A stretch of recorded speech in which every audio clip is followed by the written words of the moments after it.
Michael K. DeRosa, is passionate in working with those who are disabled in order to empower them.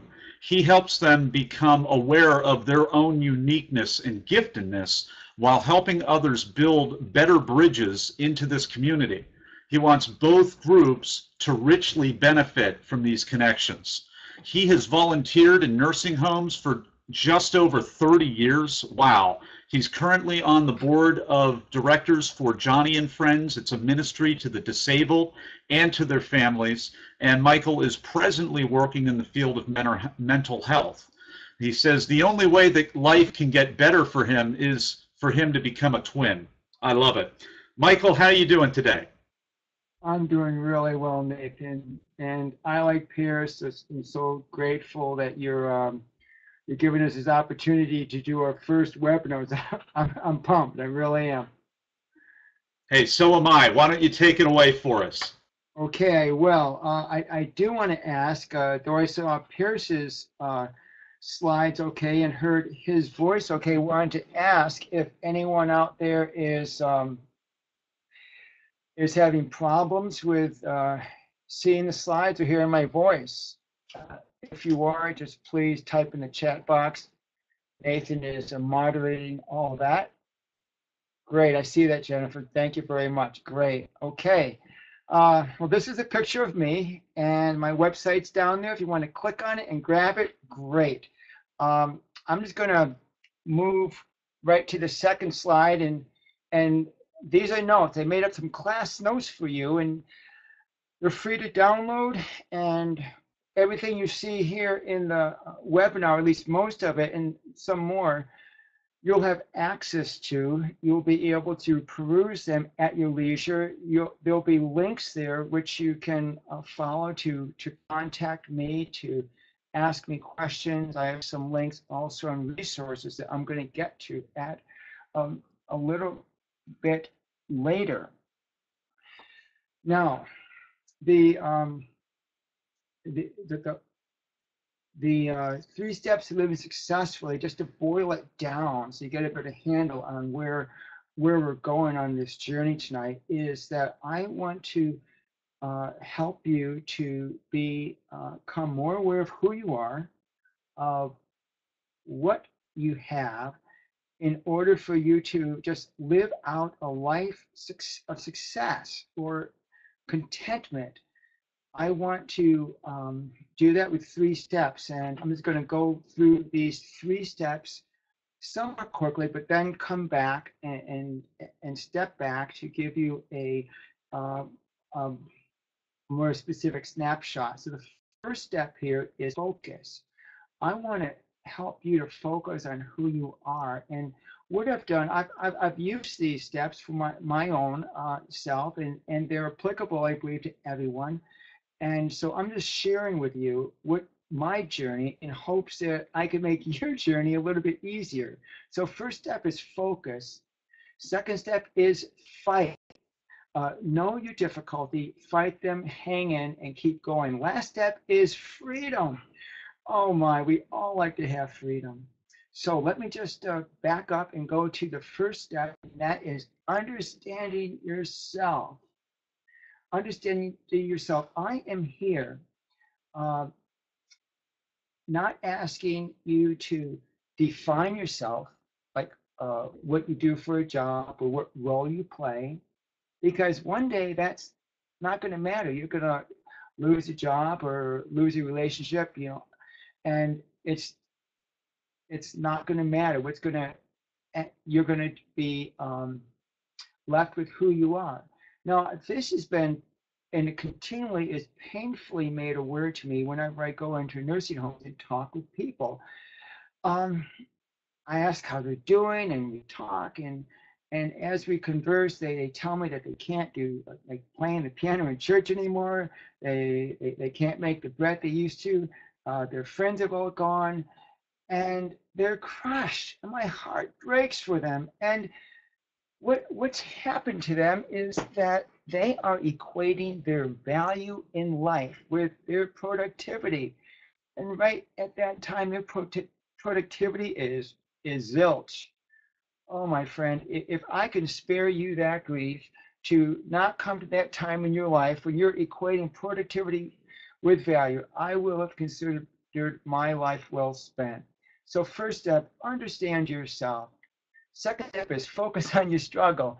And what this is all about is to realize that none of us are perfect. Okay? We're not. And if anybody has this thought that they are, then just go ask a close friend if they know anything that maybe you have a little struggle with, and it works for me and it may work for you. They're probably going to tell you.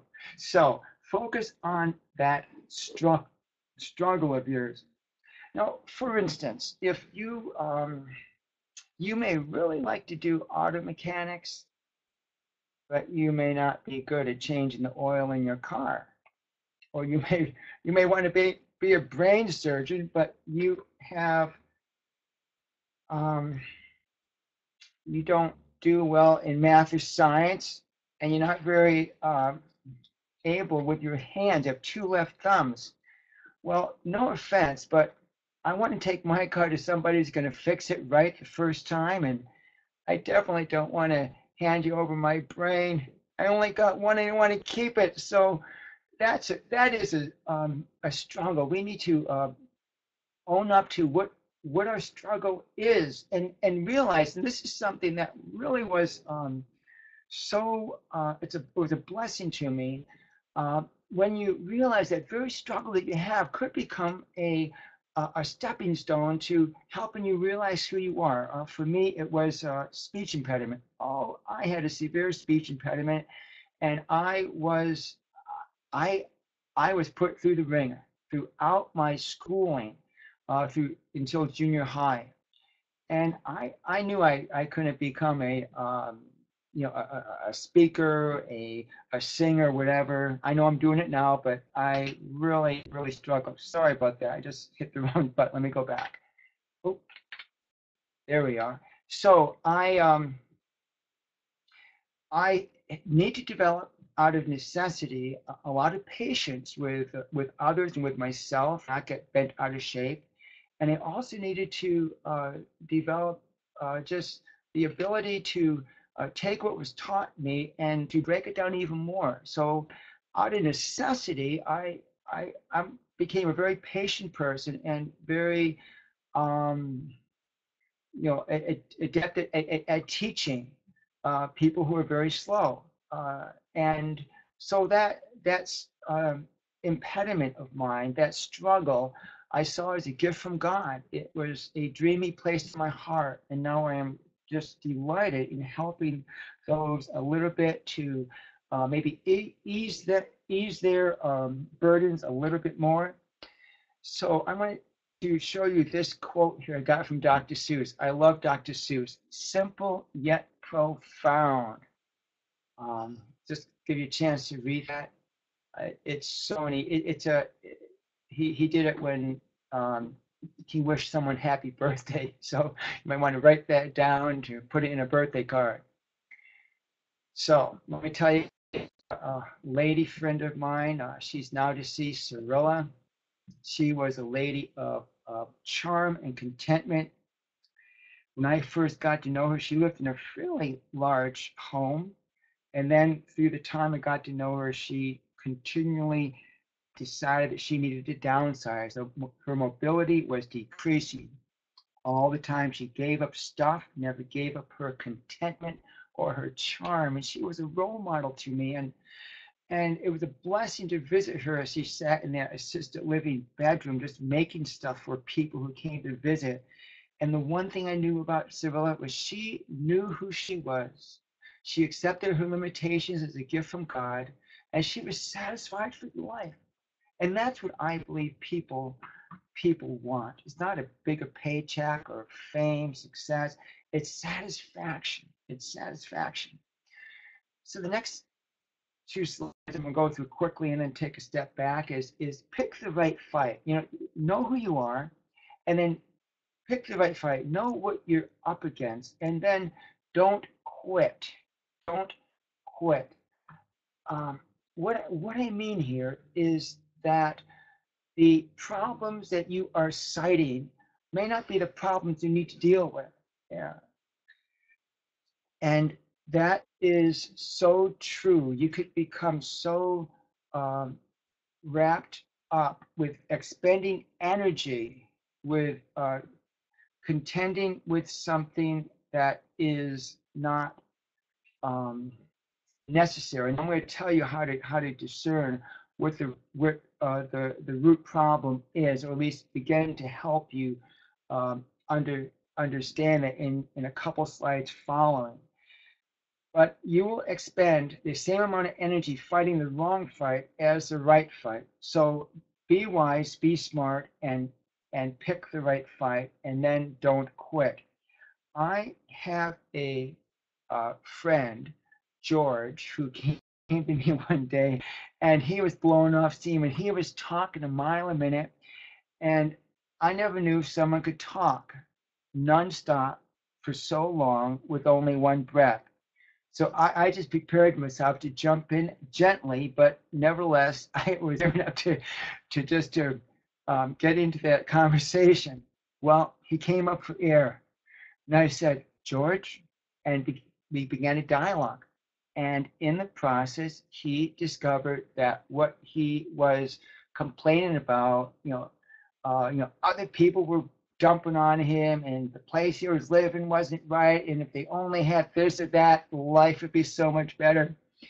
He was able to see that his problem was really not what he came in for, but it was his attitude, his perception of it.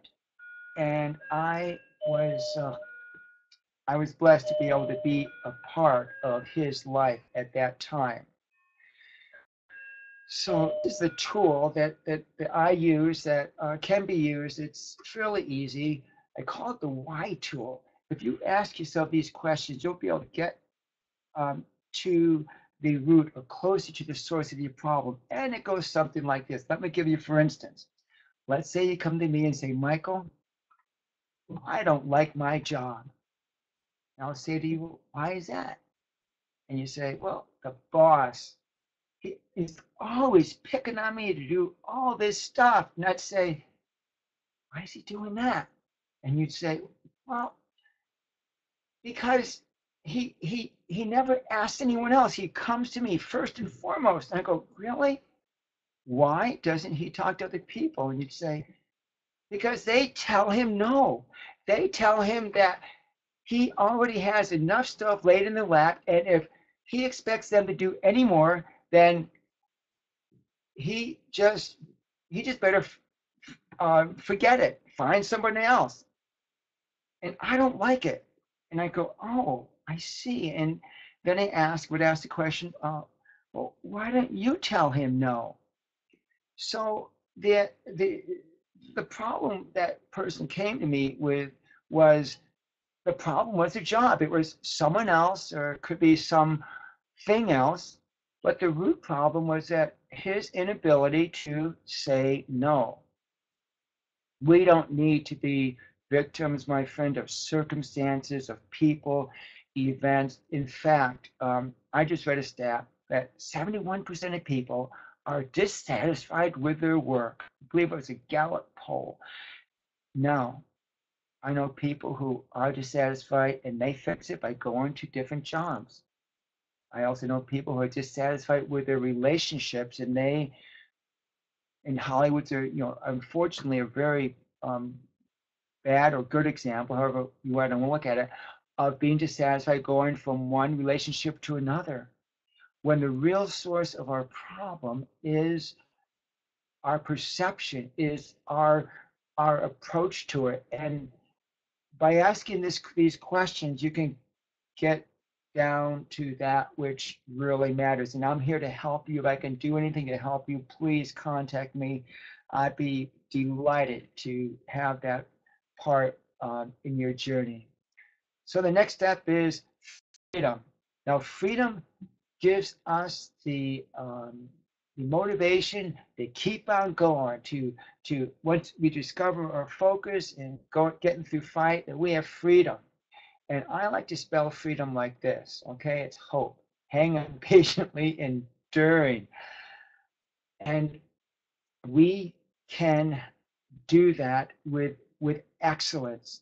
Hope is that thread that weaves through our life that I believe God has placed here for us to go from where we are to realize the dream He has placed in our heart.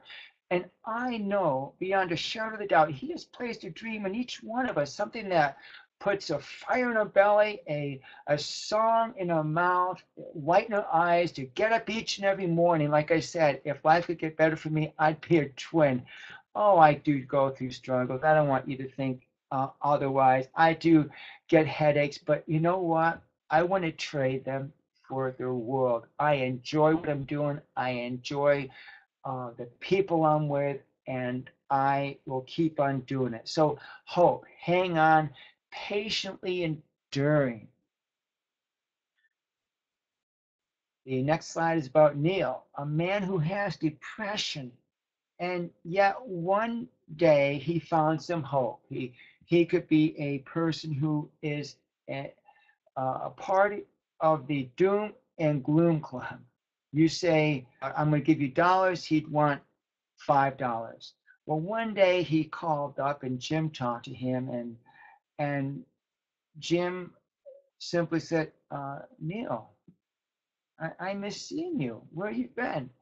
Well, you could almost sense that his eyes lit up, and it gives his voice, the affect went up a little bit. He said, really? Well, we'll just see about that. He found some hope. And the hope he found is a hope that we all can find. And more important than someone else finding hope for us, so that's a start, is to realize that we need to find that hope that God has given us. Other people can have dreams for us. They can be good dreams, good intentions. And yet, if we don't own that, there's someone else's dreams for us, and it's not going to set. Sooner or later, it's going to fall off. We need to find that dream that was birthed in us since the beginning of time. And Neil found some hope that day. So on a scale of 10, grade yourself. How much hope do you have that you can actually live a successful life? That you can actually live a contented life. Be honest with yourself. If you're 1, if you're 10, great. And again, if you want to contact me, I will help you with all I got to bring it up just one more step at least. So going through the 3 steps again, focus, you can do it, and fight. Don't give up. And freedom, that is yours, my friend. That is yours. This is a statement. It's a scripture that I love, and it basically tells me that I can do it. I can do it. And not just I, but you can do it. And not just because we have strength in ourselves, but God created us to be strong, to stand strong. And I'm delighted today that that I know that in my heart. Oh, I'm delighted that God loves us that much. Here's some resources I was telling you about. First one is person-centered planning. This is for people who really like timelines. And if you are disabled, it's more not appropriately for you, but you can more easily integrate with it. And to talk about disabilities, as you know, I am passionate about disabilities, and maybe you don't have a disability, but let me put your mind and heart at ease. I don't define disabilities as society does, as mental or physical or developmental. No, I define disability like this: no one is completely independent. John Donne said, "No man is an island entirely to himself," and so because we are not able to be dependent, we are needing others. We are disabled. We don't have the ability to do it ourselves. So do you see that connection there? I'm using disabled in a broader sense because it's my desire to do it on my blog to level the playing field, to show that there are more similarities between those with disabilities and those with not, that we have a lot to learn from one another. For instance, blind people can't see, but how many times did your wife or husband or child say, hey, didn't you see that over there? So this gives you a little insight of what type of articles I write. Next resource, free worksheets on success building. They're at my site. They're free today. And I'm kind of torn with the idea of maybe putting a price on them a little bit later. But right now they're free. Use them, share them. I just want to help, okay? Click on that link or click on the link in my notes. Last one is Living on Purpose. It's an article about finding a purpose in your life. If you want to kind of boil this webinar down, read the article, okay? It's great. And lastly, there it is. I'll give you time. Check that box. Come to me. Talk to me. Connect with me. I'd love to hear from you.